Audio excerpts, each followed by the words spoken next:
জায়গায় জায়গায় এটুক দেখতেছি আমরা যে রাজা ছাড়া দেশের সবাই রাজা, প্রজাকে চিন্তা এটা একটু বাড়ছে। আমাদের মতো গরিবের মাথার খুশকি হয়ে রাজনীতি করার চেষ্টা করেন না, ওই রাজনীতিতে সুফল হবে না। এখন রিক্সা চালাইতেছি দায় ঠিক, কিন্তু এই গরিব মানুষের কথা আজ পর্যন্ত বাংলাদেশে কেউ বলে না, শুধু রাজনীতির কথা নিয়ে ব্যস্ত। তাই আমি বলতে চাই, এই যে সুশীল সমাজের মানুষেরা, আপনারা আমাদের মতো শ্রমজীবী কর্মজীবী গরিব মানুষের বিরক্তকর যন্ত্রণাকর খুশকি আর হয়েন না। আমাদের মতো গরিবের মাথার খুশকি হয়ে রাজনীতি করার চেষ্টা করেন না, ওই রাজনীতিতে সুফল হবে না। গরিবের বিচারটা দেশে হয় না, কিন্তু গরিব মানুষই খাটতেছে বেশি, এরা খাইতেছে কম। এখনকার আইনি পরিস্থিতি চিন্তা এটা একটু বাড়ছে। রোডে আমি খিদমা হাসপাতালের সামনে ছিনতাইয়ের সামনে পড়ছিলাম, দুই পাশ থেকে দুইটা চাপাটি এনে ঠেক দিয়েছে। আমি খালি কইছি তোকে আল্লাহ রসুলের দোহাই লাগে তোরা আমার মারিস না। পরে ওরা কাপড় চোপড় প্যাসেঞ্জারের টাকা পয়সা নিয়ে চলে গেছে, আর কারো কিছু পায় নাই। আমি ওই দিন থেকে আর রাত্রে গাড়ি চালাই নাই। এখন এর জন্য মনে হয় আমরাই দায়ী। কেন আমরা তাদের সাজায় উঠাইতে পারি নাই?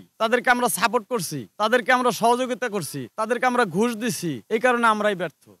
রাজনৈতিক দল আছেন, এরা বইসে এটা নির্বাচন করা উচিত, এটা সবাই মিলে বইসে এটা নির্বাচন করা উচিত। কারণ এই গাড়িটা তো আগে ছিল না, এখন আইসে যে কেউ এই গাড়ি চালাইতেছে, যার কারণে এদের একটা প্রশিক্ষণ দেওয়াটা উচিত। এরা কতটুকু পিক আপ ধরলে কতটুকু যাইবে এটা অনুমান পাইতেছে না, এটা কিন্তু আমরা পাইতেছি না অনেকেই, যার কারণে অ্যাক্সিডেন্টটা বেশি হইতেছে।